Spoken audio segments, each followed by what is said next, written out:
Stephanie Barnier, founder of Clear Sky Wealth and a former D1 soccer player, and outside on a beautiful day. So thank you so much for joining us. Hey, thanks for having me and for the push on the field. Yeah, same. Our goal was to get sweaty before we started, and I think we got there. Definitely. So we'll jump right in. Yeah. What are your core values? Yeah, so our company core values are on our website, Clear Sky Wealth, and they are heart, excellence, to show up and do our best work every time, our full whole heart into what we do and who we work with. Inspiration, like if it's not inspiring, it just doesn't align with our work. And wholeness. We really want to be transparent with ourselves, our clients. I'm still out of breath after this sprint. That's good. Good and transparent. Right.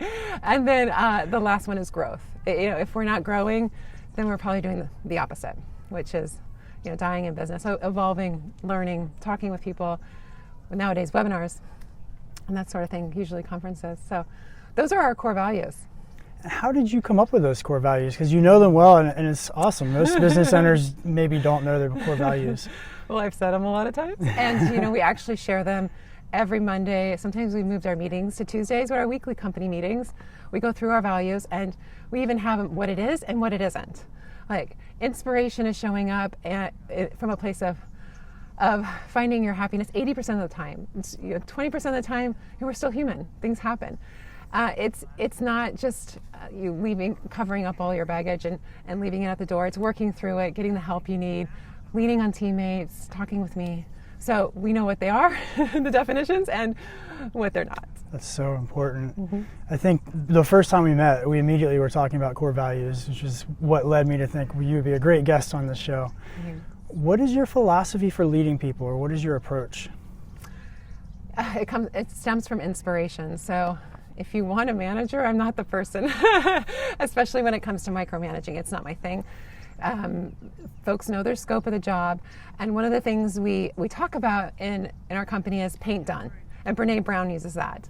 I lean on a lot of different leaders and look at a lot of different pieces, but to pull together my authentic leadership and really uncover what's my authentic way of leading, which I think leadership, and you can tell me this, from what the work you do, it's individualized, right?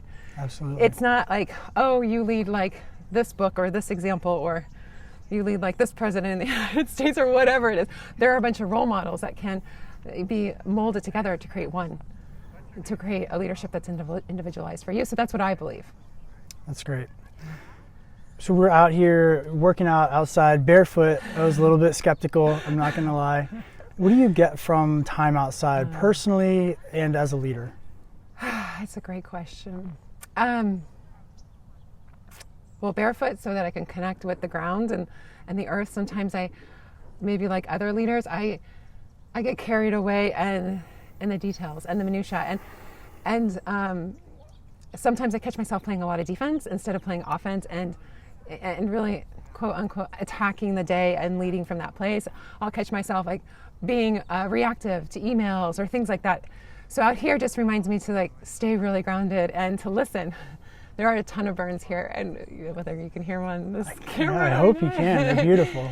And if I listen really closely, I can hear the hummingbird wings. So it reminds me just to really deeply listen. There's a lot of advice out there, but a lot of times the wisdom's right within. And when we pay attention enough, we can find that and use that to solve the next whatever for clients, solve the next struggle in business. So that's what I truly believe in. Having people like you running and pushing you fully empties your brain, loads it with oxygen so that I can think clearly again. Great. So groundedness and clarity seems important as a leader. Yeah.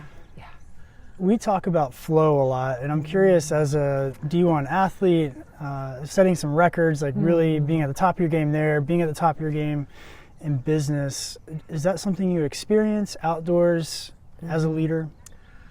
I realize that I can experience when I'm in it and when I'm not in the flow of things. And when I'm really in it, it's as if everything's easy. There's no resistance, right? And I think sometimes we have the idea that things are hard. It has to be hard for us to succeed. I work in the money space, and my old money story and this is what I work with my clients on, to uncover what it is that's holding you back. And my old money story was I had to sacrifice my life in order to build my wealth. Well, that's a lot, because when you have a family, like, when you have other things you want to take care of, like your health, your relationships, to sacrifice your life in order to succeed is an old story, and it's a myth. And I think it's a lot of things that people hold on to, and like, this is the only way to succeed in business. Where do you access flow most? When I'm not working. Do you find most of your good ideas come like out here running? Out here, and I carry my phone with me so that when I just have an idea that I don't think, inspiration or flow doesn't come to me when I'm actively thinking or when I'm in front of the computer, which is something I realized, later in my working career. It comes when I'm least expecting it. Yeah. and I like, even when I'm here communicating and the flow is either walking at the beach or being here, that's where my ideas come. They don't come, and quite often I'll have sticky notes all over the house, and everybody knows that those sticky notes do not go in the garbage. They go in mom's purse because it's just an idea. And the worst time for ideas to come in is right before sleep, because I was trying to unwind at that time, but I just let them happen and try not to be in that place of resistance. What's one piece of advice you would give a leader at any level who wants to be more excellent in leadership? Get out of your own head. Sometimes we overthink things, and we don't change if we're comfortable as humans. I started my investment advisory firm not because it was comfortable. I had an 8-month-old that I was still nursing, and I had a 2.5-year-old, but a very supportive husband. And it was just time. It wasn't the most opportunistic time. But as humans, we have to realize we don't change when we're comfortable. It's when we're uncomfortable, we know we need to make a change. And maybe 2020 is an example of that for people and for businesses.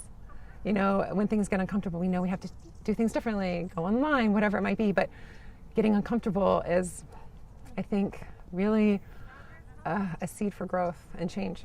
Something to cherish. Yeah. Discomfort. Yeah. I didn't even know that I was going to share that with you today.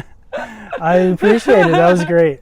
Well, thank you so much for bringing us out here, getting us barefoot, getting us sprinting, and doing the 5 Tibetan rites. Yeah.